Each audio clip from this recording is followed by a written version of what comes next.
السلام عليكم ورحمة الله وبركاته. السلام.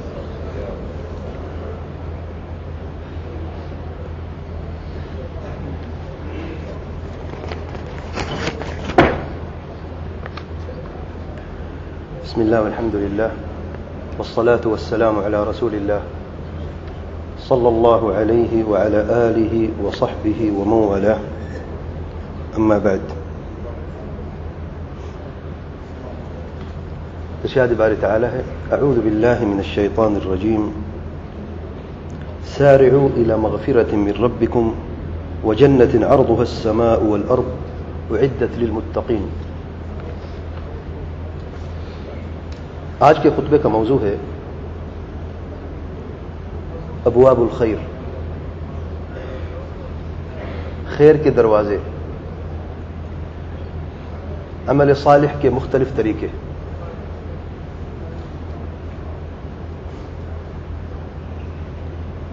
اللہ تعالیٰ نے انسان کو پیدا کیا ہے خیر کے لیے، اور انسان کو خیر کا راستہ بھی دکھا دیا ہے، سمجھا دیا ہے. اس راستے کو بتانے اور سمجھانے کے لیے اپنے سب سے بہترین مخلوق انبیاء علیہم الصلاۃ والسلام کو پیغام دے کر بھیجا، تاکہ لوگوں کو ان خیر کے راستوں پر چلنے کے لیے آسانی ہو جائے. اور جب یہ انسان خیر کے راستے پہ چلتا ہے تو آخرت میں اس کو ایک عظیم انعام سے یا مختلف انعامات سے نوازا جاتا ہے، اور سب سے بڑا انعام ہے جنت. اور جنت میں ہر وہ چیز ہے جسے کبھی کسی آنکھ نے نہ دیکھا، نہ کسی کان نے سنا، اور نہ کبھی کسی کا گمان ہوا. کسی کی سوچ بھی نہیں پہنچ سکتی کہ جنت میں کیا ہو سکتا ہے، کیسی چیزیں ہوں گی. اور جنت کا سب سے بڑا نعیم اللہ تعالیٰ کا دیدار ہے سبحانہ و تعالی. اس سے بڑا کوئی نعیم نہیں، اس سے بڑی کوئی خوشی نہیں.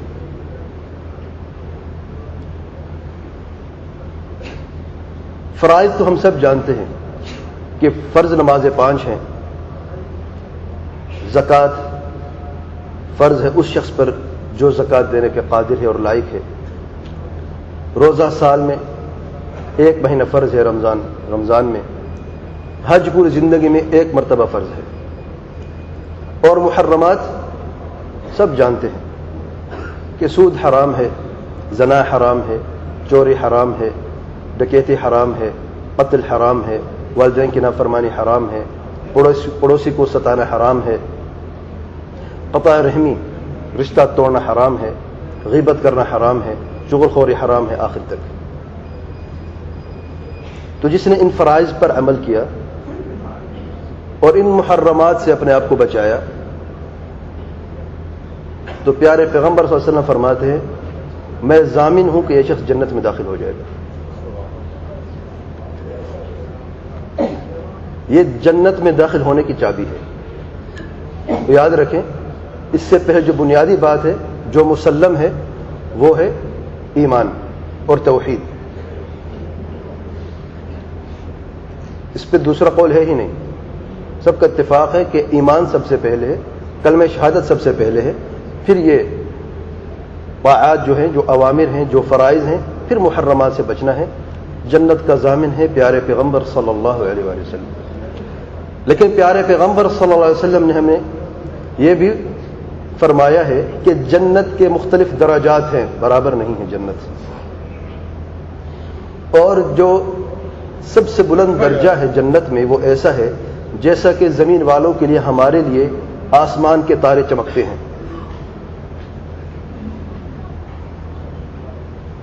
اور جنت کے ان درجات کو حاصل کرنے کے لیے خیر کے مختلف دروازے کھولے ہیں پیارے پیغمبر صلی اللہ علیہ وآلہ وسلم نے. تو آئیے دیکھتے ہیں ان خیر کے دروازوں میں سے میں بعض دروازوں کا ذکر کرتا ہوں جو شیخ صاحب نے خطبے میں بیان کیا ہے. آج جمعے کا دن ہے، مبارک دن ہے. مسلمانوں کے لیے عید کا دن ہے، خوشی کا دن ہے۔ آپ جانتے ہیں کہ یہ دن خوشی کا کیوں ہے، مبارک کیوں ہے؟ برکت کا مطلب ہے خیر کی زیادتی، خیر ہی خیر۔ جمعے کے دن میں میرے بھائیوں خیر ہی خیر ہے، لیکن بہت کم لوگ سمجھتے ہیں کہ اس دن میں اللہ تعالیٰ نے کتنی خیر کے دروازے کھولے ہیں۔ بعض لوگوں کے لیے یہ آرام اور سونے کا دن ہے، پورا ہفتہ میں کام کرتے رہتے ہیں، جمعے کا دن میں آ کے سوتے ہیں۔ سونے میں آرام میں کوئی قباحت نہیں ہے، لیکن ایک محدد وقت ہونا چاہیے، ورنہ آپ بہت بڑے خیر سے محروم ہو جائیں گے۔ تو جمعے کے دن میں جو بہت زیادہ خیرات، ان میں سے میں ایک کی بات کروں گا، جو دوسرے دروازے بھی میں نے بیان کرنے ہیں خیر کے۔ پیارے پیغمبر صلی اللہ علیہ وسلم فرماتے ہیں، من غسل یوم الجمعۃ واغتسل، جس نے جمعے کے دن غسل کیا اور بہترین طریقے سے غسل کیا، اور بہترین طریقے غسل کرنے کا وہ ہے جو ہمیں پیارے پیغمبر صلی اللہ علیہ وسلم نے بیان فرمایا ہے۔ جسم کو دھونا مسئلہ نہیں ہے، بعض سمجھتے ہیں جتنا زیادہ شیمپو لگائیں گے اتنا زیادہ بہتر ہوگا۔ شریعت میں بہترین طریقہ وہ ہے جس پر پیارے پیغمبر صلی اللہ علیہ وسلم کی مہر لگی ہو، اس سے اچھا طریقہ کوئی ہو نہیں سکتا۔ مٹی سے ہم تیمم کرتے ہیں، بعض لوگ کہتے ہیں جو دین کے مخالف ہیں، کہتے ہیں مٹی میں تو اور گندگی ہے، تو گندگی لگاتے ہو، لیکن سائنٹیفک ریسرچ نے یہ ثابت کیا ہے کہ مٹی بھی پاک ہے اور پاک بھی کرتی ہے۔ تو جس نے جمعے کے دن غسل کیا اور بہترین طریقے سے غسل کیا اور مسجد میں جانے کی جلدی کی اور بہترین طریقے سے جلدی کی، وہ بکر وابتکر ومشى ولم يركب، اور چلتا گیا اپنے پیروں پہ، سواری پر سوار نہ ہوا، ودنا من الامام، اور امام کے قریب جو اسے جگہ ملی ہے، جو جتنا زیادہ قریب مل سکتی ہے وہاں پہ جا کے بیٹھا، واستمع وانصت ولم يلغ، اور اچھی طرح سنا ہے، انصات کے ساتھ، خاموشی کے ساتھ، اور لغو نہیں کیا۔ لغو کا مطلب ہے کہ بیٹھے بیٹھے کبھی موبائل کو ہاتھ لگا رہا ہے، کبھی مسواک کو ہاتھ لگا رہا ہے، کبھی داڑھی کو ہاتھ لگا رہا ہے، کبھی زمین پہ انگلی پھیر رہا ہے، یہ سب لغو کی باتیں ہیں۔ اس سے جمعے کا ثواب جاتا رہتا ہے، یاد رکھیں۔ پیارے پیغمبر صلی اللہ علیہ وسلم نے فرمایا کہ اگر کوئی شخص جمعے کے خطبے کے دوران اپنے ساتھ والے کو یہ کہہ دے کہ خاموشی سے سنو، تو اس نے لغو کیا۔ علماء فرماتے ہیں لغو کا مطلب ہے وہ شخص جمعے کے ثواب سے محروم ہو گیا، ایک لفظ کہنے سے، خاموشی سے بیٹھو۔ اور دوسری روایت میں من مس الحصى فقد لغى، جس نے کنکر کو ہاتھ لگایا اس نے لغو کیا، تاکہ آپ کی جو اٹینشن ہے وہ امام کے الفاظوں سے، خطبے سے ادھر ادھر نہ جائے۔ كان له بكل خطوة، کام کتنے کیے؟ غسل کے بہترین طریقے سے، مسجد کی طرف جانے کی جلدی کی، اور پیروں پہ چلتا گیا، سواری پہ سوار نہ ہوا، اور امام کے قریب بیٹھا۔ 5ویں نمبر پہ خاموشی سے سنتا رہا، بہترین طریقے سے سنتا رہا۔ آپ نے یہ پانچ چیزیں کی ہیں۔ آپ نے دیکھا اللہ تعالیٰ کو کیا دیتا ہے، رب الجلال سبحانہ وتعالی۔ كان له بكل خطوة يخطوها من بيته إلى المسجد عمل سنة، ہر قدم اپنے گھر سے لے کے مسجد تک، ہر قدم کے بدلے میں اللہ تعالیٰ 1 سال کی نیکی عطا فرمائے گا، 1 سال کی نیکی۔ اجر صیامها وقیامها، کس چیز کی نیکی؟ جیسے کہ اس شخص نے پورے سال میں روزہ رکھا ہے اور پورے سال میں صلاۃ اللیل پڑھی، قیام کیا ساری رات کا، سارا دن کا روزے کا ثواب، ساری رات کے قیام کا ثواب۔ عمل کیا کیا ہے؟ آپ ذرا غور کریں کہ ایک شخص ہے سال کے 365 دنوں میں روزانہ روزہ رکھتا ہے اور ساری رات قیام کرتا ہے، اس کا جو ثواب ہے، اور اس شخص کا ثواب جو جمعے کے دن، صرف ہفتے میں 1 دن، جمعے کے دن بس مسجد کی طرف جاتا ہے، ان 5 طریقوں سے، یہ 5 وصف ہونے چاہیے۔ ذلك فضل اللہ یؤتیہ من یشاء واللہ ذو الفضل العظیم، اللہ تعالیٰ پر فضل و کرم دینا چاہتے ہیں، اپنے رحمتوں کی بارش برسانا چاہتا ہے اس بندے پر، لیکن یہ بندہ ہے سبحانہ سبحان اللہ، اپنی رب کی رحمتیں سے منہ موڑ کے چل رہا ہے، دنیا سے غافل ہے۔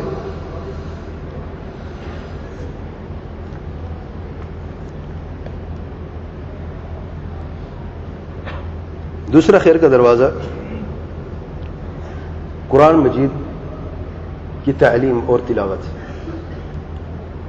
ہم مسلمان ہیں الحمدللہ، ہمارے گھروں، ہر مسلمان کے گھر میں قرآن مجید رکھا ہوا ہے، لیکن کتنے مسلمان ہیں جو قرآن مجید کی تلاوت کرتے ہیں؟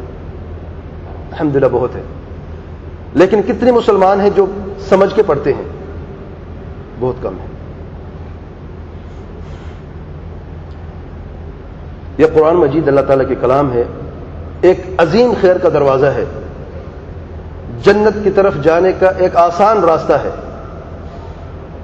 لیکن کوئی ہے جو سوچے اور سمجھے؟ پیارے پیغمبر صلی اللہ علیہ وسلم فرماتے ہیں خیرکم من تعلم القرآن وعلمہ۔ اگر ہم سوال کریں کسی شخص سے تمہارے نزدیک سب سے اچھا انسان کون ہے؟ کوئی کہے گا ڈاکٹر ہے، کوئی کہے گا انجینئر ہے، کوئی کہے گا منسٹر ہے، کوئی کہے گا فلاں ہے فلاں ہے۔ آخر تک ہر انسان کے اپنا ایک ذہن میں ایک اپنا ترازو ہے بہتری کا۔ کسی بچے سے پوچھیں بیٹا بڑے ہو کے کیا بنو گے، اس کے والدین اس کے ذہن میں کیا رکھتے ہیں؟ آئیڈیل کون ہے اس کے لیے؟ اس نے کیا بننا ہے؟ ڈاکٹر بنوں گا، انجینئر بنوں گا، پائلٹ بنوں گا، یہی چیزیں ہیں۔ آپ نے کبھی کسی بچے سے یہ سنا ہے کہ میں بڑے ہو کر عالم دین بنوں گا، میں بڑے ہو کر قرآن مجید کا حافظ بنوں گا، قرآن کی تعلیم دوں گا، قرآن سیکھوں گا اور سکھاؤں گا؟ الا من رحم اللہ سبحانہ وتعالی۔ میں یہ نہیں کہہ رہا ہوں کہ بچوں کو ڈاکٹر نہ بناؤ، انجینئر نہ بناؤ، میں خود بھی ڈاکٹر ہوں۔ میں یہ کہہ رہا ہوں کہ بچے میں جو آپ بیج بو رہے ہو وہ کیا ہے؟ ڈاکٹر تو آپ انشاءاللہ بنا ہی رہیں گے اسے، لیکن اس سے پہلے یا اس کے ساتھ آپ نے کبھی پیارے پیغمبر صلی اللہ علیہ وسلم کے پیغامات اس کے کان میں کبھی تھوڑی دیر کے لیے کیوں نہ صحیح دہرائے ہیں؟ اسے بتایا ہے کہ پیارے پیغمبر صلی اللہ علیہ وسلم کیا فرماتے ہیں، سب سے بہترین انسان کون ہے؟ یہ ہمارا ترازو ہے۔ پیارے پیغمبر صلی اللہ علیہ وسلم کا ترازو کیا ہے؟ خیرکم من تعلم القرآن وعلمہ۔ سب سے زیادہ بہترین عظیم انسان اگر کوئی ہے تو وہ انسان ہے جو قرآن مجید کی تعلیم حاصل کرتا بھی ہے اور لوگوں کو بھی قرآن مجید کی تعلیم دیتا ہے۔ قرآن مجید ایک ایسی کتاب ہے جو ضابطہ حیات ہے۔ میرے بھائیو، اس میں صرف نماز، روزے، حج، زکوٰۃ کے احکام نہیں ہیں، ایک ضابطہ حیات ہے۔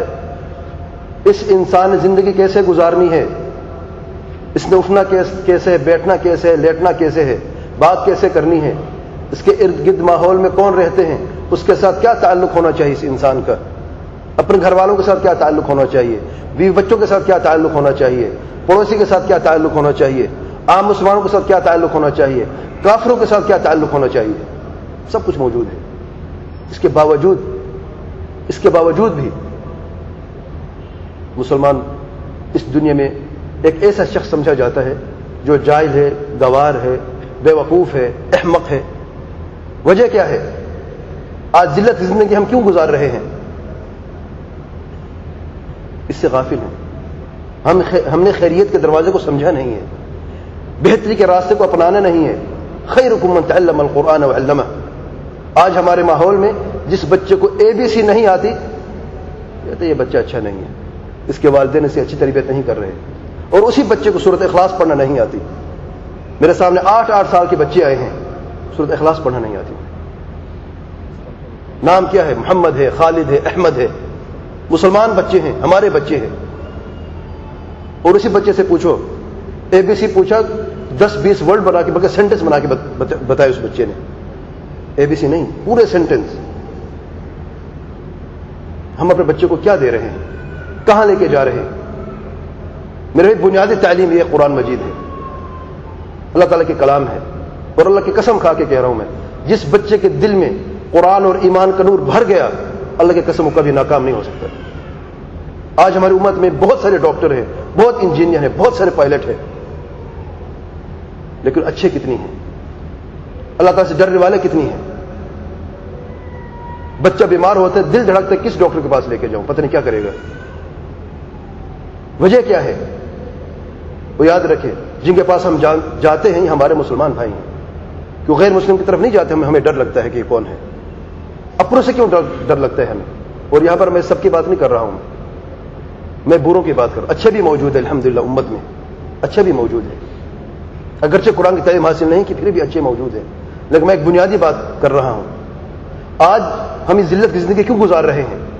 خیر کے دروازے بہت سارے ہیں، ہمیں نظر نہیں آتے، یہ ہم نے خود آنکھیں بند کی ہوئی ہیں، ہم نے خود آنکھیں بند کی ہوئی ہیں۔ کوئی یہ نہ کہے کہ مجھے پتہ نہیں کہ قرآن مجید کی کیا اہمیت ہے، ہر مسلمان جانتا ہے کہ اہمیت کیا ہے، لیکن آنکھیں بند کی ہوئی ہیں، نہ خود علم حاصل کرتے ہیں نہ بچوں کو تعلیم دیتے ہیں۔ اور جس نے قرآن مجید کی تعلیم حاصل کر لی اللہ تعالیٰ سے کس چیز سے نوازے گا جانتے ہیں؟ والدین سن لیں، ماں اور باپ جو اپنے بچوں کو قرآن مجید کی تعلیم دیتے ہیں، شرعی تعلیم دیتے ہیں، قیامت کے دن پیارے پیغمبر صلی اللہ علیہ وسلم فرماتے ہیں کہ قرآن مجید آئے گا، قرآن مجید آئے گا، چل کے آئے گا، فیقول یا ربی حلہ، اللہ تعالیٰ اسے سونے کا تاج پہنا دے۔ کون کہہ رہا ہے؟ کسے کہہ رہا ہے؟ قرآن مجید۔ اللہ تعالیٰ گزارش کر رہے ہیں، اللہ تعالیٰ اس نے دنیا میں میرا اہتمام کیا ہے، آج اس کے سر پر سونے کا تاج پہنا دے، اسے خوبصورت کر دے۔ اس نے اپنی زندگی قرآن مجید سے خوبصورت کی تھی نا، آج جنت میں اسے خوبصورت بنا دے اور جنت کا سونے کا تاج پہنایا جائے گا۔ پھر گزارش کرے گا قرآن مجید اللہ مزید ہو، اللہ تعالیٰ اور بھی فل وسحلت الکرامہ، پھر کرامت کی حلت اللہ تعالیٰ پہنا دے گا۔ اب کرامت کی حلت کے اللہ تعالیٰ ہی جانتا ہے، لیکن ہمیں یقین ہے جنت کے سونے اور چاندی اور ہیروں سے کہیں بہت عظیم چیز ہے۔ پھر قرآن مجید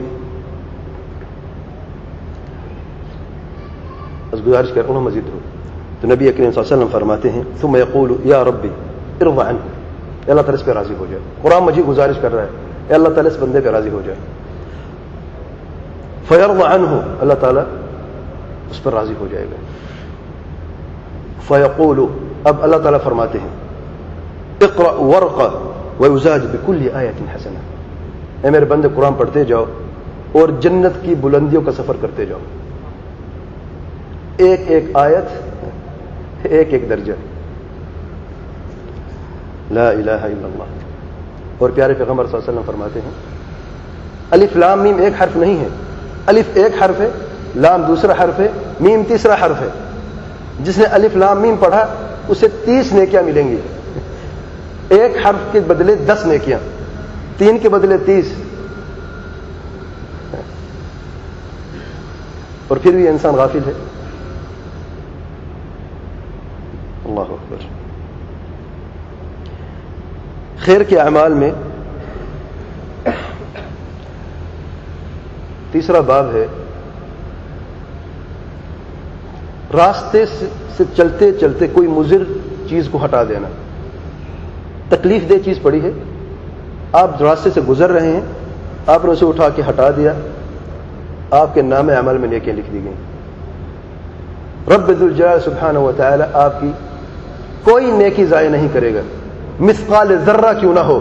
ذرہ جانتے ہیں عام لفظ میں چیونٹی ہے اور سائنٹیفک لفظ میں ایٹم ہے، ذرہ عربی زبان میں ذرہ کہتے ہیں، چیونٹی کو بھی ذرہ کہتے ہیں، جو مخلوقات میں سے سب سے چھوٹی مخلوق ہے جو نظر آتی ہے، اور ذرہ ایٹم کو بھی کہتے ہیں، اس سے چھوٹا کوئی نہیں ہے سائنس میں بھی۔ سبحان اللہ۔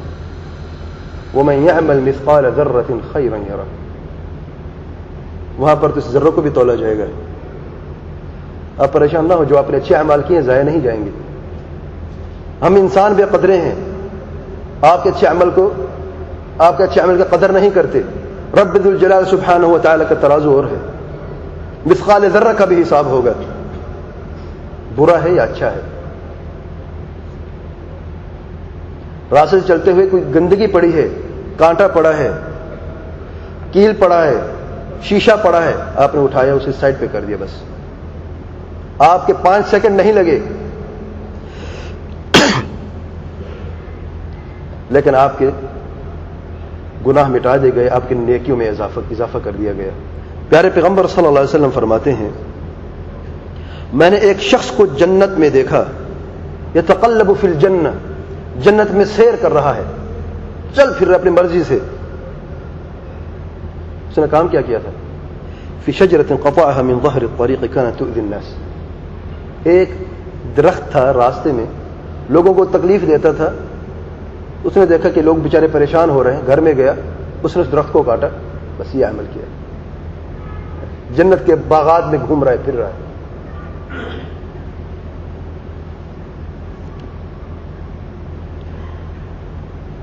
چوتھا باب خیر کا، پڑوسی کے ساتھ حسن سلوکی کرنا۔ یہ پڑوسی جو ہے اس کے بھی حق ہے، اور سب سے کم درجہ کا حق ہے آپ کی زبان کا مٹھاس۔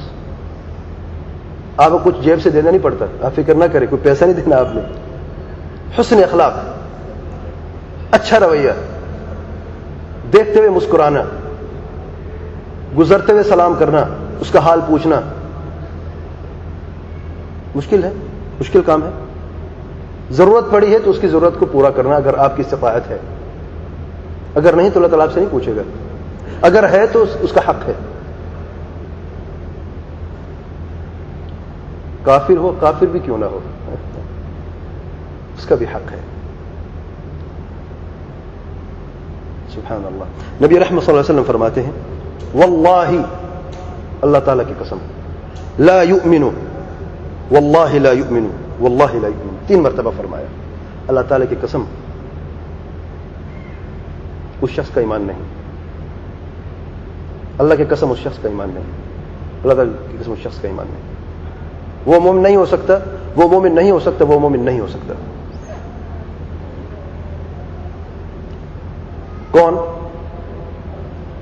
من لا یأمن جارہ بوائقہ، جس شخص کا پڑوسی اس کے شر سے محفوظ نہ ہو۔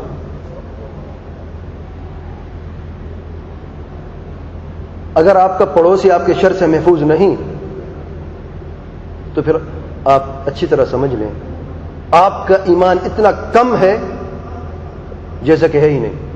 یہ ایمان کی کمی کی نشانی ہے، وہ کافر نہیں، یاد رکھیں، کیونکہ خوارج ایک ایسا گروہ ہے جو ایسے حدیثوں کو سن کے وہ کہتا ہے جب ایمان ہی نہیں ہے اور پیارے پیغمبر صلی اللہ علیہ وسلم قسم کھا رہے ہیں تو جس نے پڑوسی کو تکلیف پہنچائی ہے وہ کافر ہے۔ تو یاد رکھیں یہ بات درست نہیں ہے۔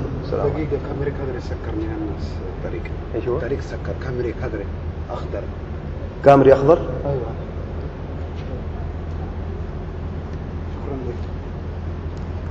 بھائیوں سے گزارش ہے کہ آتے وقت بات یہی ہو رہی ہے کہ مسلمان بھائیوں کو تکلیف نہیں پہنچانی چاہیے کہ اپنی گاڑیوں کو اچھی طرح پارک کر لیا کریں۔ اب بیچارے پتہ نہیں کب سے بیچارے انتظار کر رہے ہیں باہر، اور کسی نے گاڑی پیچھے غلط پارکنگ کی ہے، وہ بیچارہ پریشان ہو رہا ہے، ہمارا مسلمان بھائی ہے، تو ذرا احتیاط کر لیا کریں، گاڑی تھوڑا دور کھڑی کر دیں۔ پہلے خیر کا باب کیا تھا؟ جتنے زیادہ قدم آپ چل کے آئیں گے، کیا یہ مفت نہیں ہے میرے بھائیوں، ایک سال کا روزہ، دن کا روزہ اور رات کا قیام آپ کے نام امام لکھا جائے گا۔ آپ کو کیا چاہیے؟ میرا خیال ہے انشاءاللہ اگلے ہفتے اگلے جمعے سے یہاں پہ گاڑی نظر نہیں آئے گی، سب گاڑی وہاں پر کھڑی ہوں گی روڈ کے اوپر۔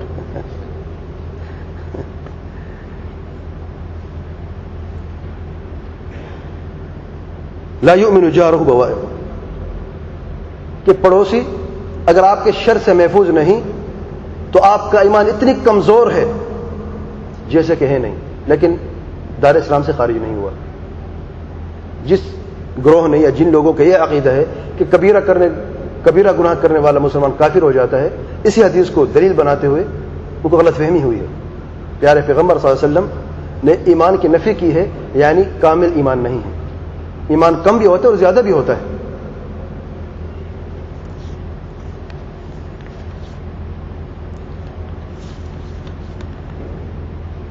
5واں باب خیر کا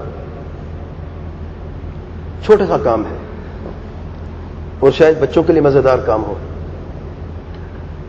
چھپکلی کو قتل کرنا. چھپکلی وزغہ لیزرڈ قتل کرنا باعث ثواب ہے. بچے خوش ہو رہے ہیں. پیارے پیغمبر صلی اللہ علیہ وسلم فرماتے ہیں, صحیح مسلم کی روایت ہے, من قتل وزغا فی اول ضربہ, جس نے چھپکلی کو مارا ایک ہی مرتبہ, یعنی ایک ہی مار سے, دوسری مرتبہ نہیں مارنا پڑا, ایک ہی جھٹکے سے اسے مار دیا, کتبت لہ 100 حسنہ, اس کے لیے 100 نیکیاں لکھ دی گئیں. وفی الثانیہ, اور جس نے دوسرے جھٹکے میں مارا, پہلا مس ہو گیا, نہیں ہو سکا, یا تھوڑی سی لگی چوٹ, دون ذالک, اس سے کم ثواب ملے گا. وفی الثالثہ دون ذالک, اور تیسرے اس سے بھی کم. اب نشانہ بازی کی پریکٹس شروع کر دیں. ایک ہی جھٹکے سے مارنا ہے تو 100 نیکیاں ہیں. وجہ کیا ہے؟ پیارے پیغمبر صلی اللہ علیہ وسلم فرماتے ہیں الوزغ فویسق, یہ وہ جانور ہے جو فاسق ہے. جانور بھی فاسق ہوتے ہیں, سانپ ہے, بچھو ہے, کوا ہے, یہ ساری چیزیں, یہ چوہا ہے, یہ فویسق چیزیں, فاسق ہیں, ان کو قتل کرنا ہے.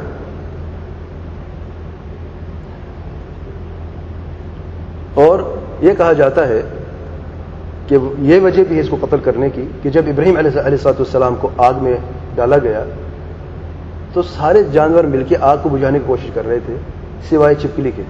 یہ پھونک مار رہی تھی, پتہ نہیں اس کی پھونک سے کتنی ہوا جاتی اور کتنی آگ سلگتی, لیکن بغض دیکھیں اور اس بغض کی سزا دیکھیں کہ نبی کے دشمن اگر یہ جانور بھی کیوں نہ ہو ان کو بھی سزا ملتی ہے اور تا قیامت ملے گی. پھونک مار کے آگ کو سلگانا چاہتی تھی, اگر اسے آپ قتل کرتے ہیں تو ایک نیکی کا ثواب ہے پہلے جھٹکے میں. اس کے بعد والا باب 6 نمبر یا 7 نمبر پہ, قرض دینا بہت عظیم عمل ہے اور انسان کی بڑے پن کی نشانی ہے. پیارے پیغمبر صلی اللہ علیہ وسلم فرماتے ہیں ما من مسلم یقرض مسلما قرضا مرتين الا كان كصدقتها مره, اگر کوئی انسان, کوئی مسلمان اپنے مسلمان بھائی کو 2 مرتبہ قرض دیتا ہے تو اس کا ثواب 1 مرتبہ کا صدقہ لکھ دیا جائے گا, جیسے اس نے صدقہ دیا ہے. آپ نے ایک بھائی کو قرض دیا 1 مرتبہ, دوسری مرتبہ بھی قرض دے دیا, قرض کا ثواب تو الگ مل گیا آپ کو, جو آپ نے مدد کی مسلمان بھائی کی وہ الگ ہے, لیکن اور بھی ایک نیا ثواب لکھا جائے گا آپ کے نام اعمال میں کہ جیسا کہ آپ نے وہ پیسہ صدقے میں دیا ہے, اگرچہ آپ کو بعد میں مل جائے گا.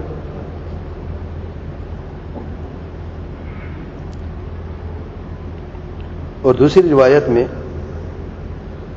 نبی رحمت صلی اللہ علیہ وسلم فرماتے ہیں اگر کوئی شخص کسی سے قرضہ لے اور وہ ادائیگی میں اسے مشکل پیش آ جائے, معسر ہو, اور اسے تھوڑی دیر کے لیے اور مہلت دے دے, نظر معسرا او وضع عنہ, یا اسے معاف کر دے اگر وہ معاف کر سکتا ہے, اظلہ اللہ فی ظلہ یوم لا ظل الا ظلہ, اللہ تعالیٰ قیامت کے دن اسے اپنے عرش کے سائے کے نیچے جگہ دے گا. جس دن میدان محشر میں 50,000 سال کا دن ہوگا, لوگ تڑپ اٹھیں گے, سورج 1 میل کے فاصلے پہ ہوگا, زمین تانبے کی ہوگی, کوئی سایہ نہیں ہوگا سوائے اللہ تعالیٰ کے عرش کے سائے کے. لوگ اپنے پسینے میں ڈوب رہے ہوں گے اپنے اعمال کے مطابق, اور بعض ایسے لوگ ہوں گے جو اللہ تعالیٰ کے عرش کے سائے کے نیچے بیٹھے. عمل کیا کیا تھا؟ ادھار دیا تھا, مشکل پیش آگے میرے بھائی کو واپس نہیں کر سکا, میں نے اور مہلت دے دی, واپس بھی لیا ہے لیکن مہلت دی ہے, جب اسے اللہ تعالیٰ نے توفیق دی اس نے واپس کر دیا ہے. اللہ اکبر.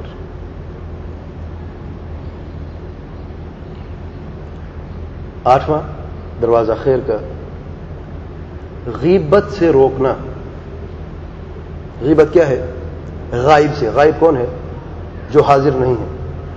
کسی مسلمان بھائی کی غیر موجودگی میں اس کی برائی کرنا, یا ایسی بات کرنا اگر اس کے سامنے کی جائے تو اسے ناگوار گزرے، اسے کہتے ہیں غیبت۔ آپ کے سامنے کوئی شخص آتا ہے اور کسی کی غیر موجودگی میں برائی کرتا ہے، آپ نے سن لیا اسے اور خاموشی اختیار کی، آپ اس کے ساتھ اس کے گناہ میں شریک ہیں۔ کیا کرنا چاہیے؟ اسے روکو، میرے مسلمان بھائی کی میرے سامنے برائی نہ کرو۔ ارے یہ تو برائی اس کے اندر موجود ہے۔ پیارے پیغمبر صلی اللہ علیہ وسلم سے سوال کیا گیا، اللہ تعالیٰ کے پیارے پیغمبر صلی اللہ علیہ وسلم، اگر وہ برائی اس شخص کے اندر موجود ہو تب بھی ہم بات نہ کریں؟ پیارے پیغمبر صلی اللہ علیہ وسلم نے فرمایا یہی تو غیبت ہے۔ اگر برائی موجود ہے اس کے اندر اور اس کی عدم موجودگی میں، غیر موجودگی میں اس کی برائی کرتے ہو، یہی تو غیبت ہے۔ اور اگر اس کے اندر یہ برائی موجود نہیں ہے تب بہتان ہے۔ تو دونوں غلط ہیں، دونوں کبیرہ گناہ ہیں۔ اگر اس کے اندر برائی دیکھی ہے تو اس کے پاس جاؤ، اس کے دروازے کو دستک دو، اسے نصیحت کرو پیارے انداز سے۔ اگر وہ مان لے تو آپ کا کام ہو گیا، اگر وہ نہیں مانا تو آپ سے نہیں پوچھا جائے گا قیامت کے دن۔ لیکن یہ کون سا انداز ہے نصیحت کا کہ فون کر کے لوگوں کو بتاؤ، یا گھر میں جا کے دستک دے کے تو فلان شخص برا ہے، اس میں یہ برائی ہے۔ خود بھی غیبت، کبیرہ گناہ کا مرتکب، جسے بات کی جا رہی ہے وہ بھی کبیرہ گناہ کا مرتکب، جو سن رہا ہے خاموش ہے وہ بھی کبیرہ گناہ کا مرتکب۔ اور یہ آگ جو ہے غیبت کی ہمارے معاشرے میں پھیل چکی ہے، الا من رحم اللہ سبحانہ و تعالی۔ شادی بیاہوں میں صرف میں عورتوں کی بات نہیں کر رہا، بعض مردوں میں بھی، بلکہ اکثر مردوں میں بھی یہ بیماری موجود ہے۔ ارے اسے دیکھا تو اس نے کیا کیا، اسے دیکھا تو اس نے کیا کیا، یہی باتیں 1.5-2 گھنٹے بیٹھتے جب تک کھانا نہیں لگتا، یہی باتیں ہوتی ہیں۔ سبحان اللہ۔ اگر شادی میں آپ نے یہ جا کے کہنا یا سنا تو نہ جاؤ، گھر میں ٹھیک ہو۔ پیارے پیغمبر صلی اللہ علیہ وسلم فرماتے ہیں من ذب عن عرض اخیہ بالغیبۃ کان حقا علی اللہ ان یعتقہ من النار۔ پیارے پیغمبر صلی اللہ علیہ وسلم فرماتے ہیں جس نے اپنے مسلمان بھائی کی غیبت سے دوسرے مسلمان بھائی کو روکا ہے، جس کی برائی کی جا رہی تھی، اللہ تعالیٰ کا حق ہے کہ اللہ تعالیٰ اسے جہنم سے آزادی عطا فرمائے گا۔ آپ نے غیبت نہیں کی، آپ نے سنی ہے، آپ نے روکا ہے، آپ کے مسلمان بھائی کی غیبت ہو رہی ہے، آپ نے صرف روکا ہے، بے اللہ کے لیے اس شخص کی برائی میرے سامنے نہ کرو، روکا ہے۔ اللہ تعالیٰ آپ کو کیا عطا فرمایا؟ جہنم سے آزادی۔ کہ ہم جہنم سے آزاد نہیں ہونا چاہتے؟ جو جہنم سے آزاد ہونا چاہتے ہیں تو یہ راستے ہیں۔ جہنم سے آزادی کا مطلب ہے جنت میں جگہ اور جنت میں داخلہ ہونا۔ اور یاد رکھیں غیبت کے لیے اللہ تعالیٰ نے اتنی سخت الفاظ استعمال کیے کہ آپ سوچ بھی نہیں سکتے۔ انسان نے کبھی سوچا ہے سگا بھائی اگر مر جائے، اس کے مرنے کے بعد اس کا گوشت کھایا جائے؟ کوئی سوچ سکتا ہے؟ میرا خیال اس سے کوئی زندگی میں برا مرحلہ نہیں ہو سکتا انسان کی زندگی میں کہ سگا بھائی ہو، اپنا خون ہو، سگا بھائی ہو، مر جائے اور مرنے کے بعد وہ شخص اس کا گوشت کھا رہا۔ اس سے برا انسان کبھی آپ دیکھ سکتے ہیں دنیا میں؟ اللہ تعالیٰ فرماتے ہیں جو غیبت کرتے ہیں وہ ایسے ہیں جیسے کہ اپنے سگے بھائی کا مرنے کے بعد گوشت کھا رہے ہیں۔ اور قیامت کے دن پیارے پیغمبر صلی اللہ علیہ وسلم فرماتے ہیں تانبے کے ناخن بعض لوگوں کے ہوں گے جو اپنے چہرے کو نوچ رہے ہوں گے، جہنم میں نوچ رہے ہیں چہرے کو۔ کیوں نوچ رہے ہیں؟ یہ وہ لوگ ہیں جو دنیا میں غیبت کرتے تھے۔ تو جب بھی شیطان خون میں دوڑتا ہے، کبھی غیبت منہ سے نکل جاتی ہے تو اپنے ناخن دیکھ لیا کریں۔ یہ چھوٹے سے ناخن اگر کہیں پہ لگ جائیں تو کتنی زخم ہوتا ہے۔ جب یہی ناخن تانبے کے ہوں گے اور اپنے چہرے کو نوچا جائے گا، میرے بھائی یہ گوشت اتر جائے گا، ہڈی رہ جائے گی، پھر اللہ تعالیٰ چہرے کو بنا دے گا، کن فیکون، یہ چہرہ پھر بن جائے گا، پھر اسے نوچا جائے گا، پھر بن جائے گا، پھر نوچا جائے گا۔ یہ عذاب اس بندے کو ملے گا جس نے غیبت کی ہے۔ اگلا خیر کا دروازہ، شدید غصے پر قابو کرنا۔ دیکھیں خیر کے دروازے کون سے ہیں؟ ان سب میں ہمارے اپنے فوائد ہیں. یہ جو انعامات ہیں، جو جنت کے راستے آسان ہیں، واللہ اللہ تعالیٰ کا فضل و کرم ہے یہ میرے بھائی، اور کچھ بھی نہیں. اگر یہ انعام نہ بھی ہوتے تب بھی ہمارا فائدہ ہے، دنیا میں فائدہ ہے ہمارا. راستے سے بری چیز کو ہٹانا ہمارا اپنا فائدہ نہیں ہے کیا؟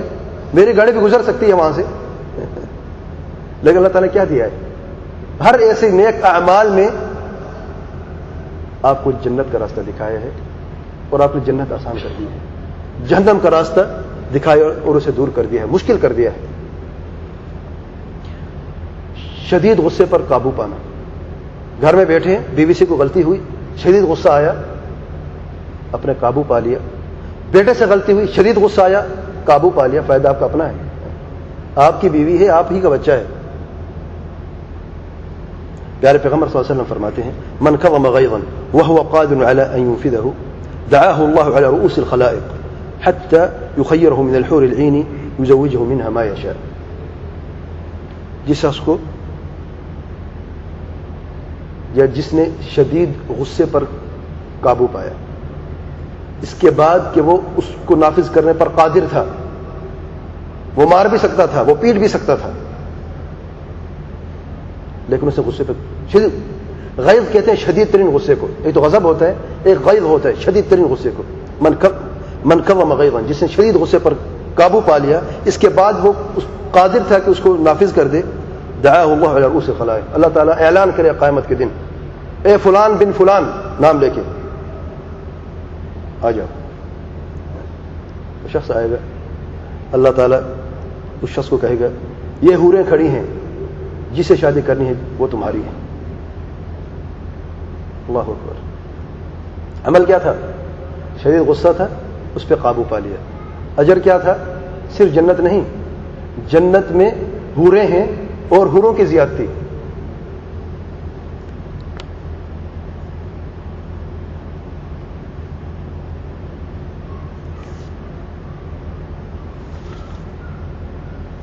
اور اس کے ساتھ ایک اور خیر کا دروازہ ہے جو شیخ صاحب نے بیان کیا، میں وہ بھی پورا کر دوں. یہ لباس ہم پہنتے ہیں، اللہ تعالیٰ کی نعمت ہے، اور پیارے پیغمبر صلی اللہ علیہ وسلم فرماتے ہیں اللہ تعالیٰ کو پسند ہے کہ اپنے بندے کا اپنی نعمت دیکھے. لیکن بعض لوگ اسراف سے کام لیتے ہیں، غلو سے کام کرتے ہیں اور حد سے گزر جاتے ہیں. یہ توپ اگر 100 ریال کی ہے، 500 کی توپ بھی ہے، 800 کی توپ بھی، 1000 کی بھی ہے. مہنگی توپ لے لی ہے، ٹھیک ہے، اللہ تعالیٰ نے اسے دیا ہے، لیکن اگر آپ درمیان والی یا اچھی سی چلو 200 کی لے لیں، 100 والی آپ کو پسند نہیں ہے، اور باقی 800 جو آپ نے ایک کپڑے پہ لگایا ہے، لوگ بھوک سے مر رہے ہیں میرے بھائی، لوگ بھوک سے مر رہے ہیں دنیا میں. اپنے مسلمان بھائی کو اگر آپ نے دے دیے کتنی خیر کی بات ہے. لیکن آئے لباس کی طرف آتے ہیں. یہ دوسرا شخص ہے جسے اللہ تعالیٰ قیامت کے دن اعلانیہ بلائے گا، اے فلان بن فلان ادھر آؤ، نام لے کے فلان بن فلان. اس شخص نے کیا ہے اور اللہ تعالیٰ سے کیا دینا چاہتا ہے؟ من ترک اللباس تواضعا وهو يقدر عليه، جس نے زیب و زینت کا لباس چھوڑ دیا ہے وہ اس پر قادر ہو. دعاه الله يوم القيامة على رؤوس الخلائق، اللہ تعالیٰ اعلان کرے گا رؤوس الخلائق، ساری کائنات کے سامنے جو میدان محشر میں کھڑے ہوں گے، اور اس شخص کو بلائے گا حتى يخيره من حلل الإيمان شاء يلبسها، تو ایمان کے حلہ ہوں گے، زیور ہوں گے، اے میرے بندے جو تم نے اس میں سے چاہیے لے لو. اس شخص کا عمل کیا تھا؟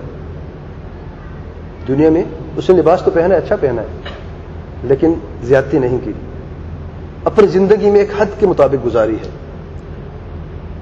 یعنی میں ایسے لوگ جانتا ہوں 2000 سیلری تھی، مشکل سے گزارا تھا، 3000 ہوئی، مشکل سے گزارا ہوا، 4000 ہوئی، مشکل سے گزارا ہے، اب کہیں پہ 5000 ہے، پھر بھی مشکل سے گزارا ہے.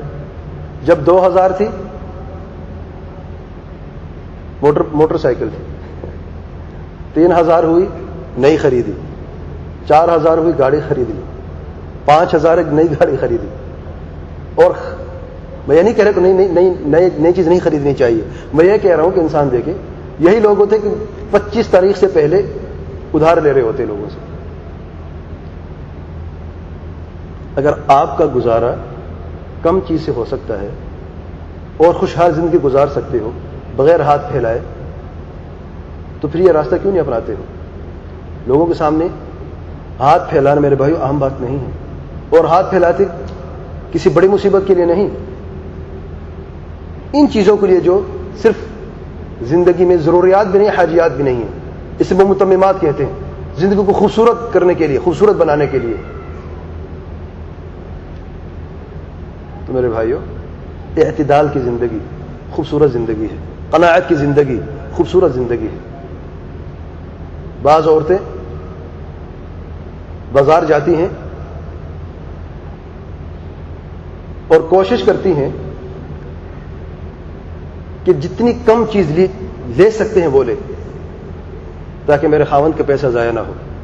یہ پیسہ بچے کی تعلیم میں لگ سکتا ہے, یہ پیسہ اگر بچہ بیمار ہو جائے اس میں صرف ہو سکتا ہے. تو کوشش کرتے ہیں اپنے برے حالات کے لیے تھوڑا سا پیسہ رکھیں. اور بعض جاتی ہیں پرواہ نہیں کرتی, فلان کی بیوی کے پاس یہ تھا, فلان کے پاس ہے تو میرے پاس نہیں ہے, میں اسے بھی زیادہ خریدوں گی. خاوند کے پاس ہے نہیں ہے پرواہ نہیں ہے, اس پر حق ہے, اس نے خرچ دینا ہے, وہ دے گا جہاں سے بھی دے. میرے بہن اس پر حق تو ضرور ہے, یہ ہم بھی جانتے, سب جانتے ہیں, لیکن اس پہ یہ حق تو نہیں ہے کہ آپ حد سے گزر جائیں اور اپنے خاوند کو قرض کے دلدل میں غرق کر دیں کہ مرتے دم تک وہ نکل بھی نہ سکے. اور یاد رکھیں جو شخص قرض میں مر گیا, مقروض مر گیا, اگر وہ اللہ تعالیٰ کے راستے میں جہاد کرتے ہوئے مر گیا, اس کی شہادت لٹکی ہوئی ہے, اس کی شہادت ابھی لٹکی ہوئی, قبول نہیں ہوئی جب تک کہ اس کے قرض کی ادائیگی نہیں ہوگی. ایک مرتبہ پیارے پیغمبر صلی اللہ علیہ وسلم کے سامنے ایک جنازہ آیا, تو آپ صلی اللہ علیہ وسلم نے دریافت کیا اس پر کوئی قرض تو نہیں ہے؟ تو صحابہ نے عرض کی کہ اللہ تعالیٰ کے پیارے پیغمبر صلی اللہ علیہ وسلم, جی ہاں 2 دینار اس نے دینے قرض میں, 200 ریال. پیارے پیغمبر صلی اللہ علیہ وسلم نے فرمایا تم اس پہ جنازہ پڑھو, میں نہیں پڑھتا. سبحان اللہ. تو ایک صحابی نے کہا کہ اللہ تعالیٰ کے پیارے پیغمبر صلی اللہ علیہ وسلم آپ نماز پڑھیں, میں ضامن ہوں, میں اس کے قرض ادا کروں گا. تب پیارے پیغمبر صلی اللہ علیہ وسلم نے نماز پڑھی, اور صبح کی فجر کی نماز کے بعد پیارے پیغمبر صلی اللہ علیہ وسلم اس شخص صحابی کو بلاتے ہیں کہ اپنے بھائی کے قرض ادا کیا یا نہیں؟ تو انہوں نے عرض کیا ابھی ادا نہیں, کہ میں بھی جا کے ادا کرتا ہوں. تو قرض کی ادائیگی میرے بھائی بہت ضروری. ہمیں قرض لینا آتا تو ہے لیکن دینا نہیں آتا. کاش کہ آج ہمارے اندر یہ صلاحیت پیدا ہو جائے کہ جیسا کہ ہم قرض لینا جانتے ہیں ویسے ہم قرض دینا بھی جان لیں. اقول ما تسمعون واستغفر الله العظيم الجليل لي ولكم ولسائر المسلمين من كل ذنب فاستغفروه انه هو الغفور الرحيم. وصلى الله وسلم وبارك على نبينا محمد وعلى اله وصحبه اجمعين.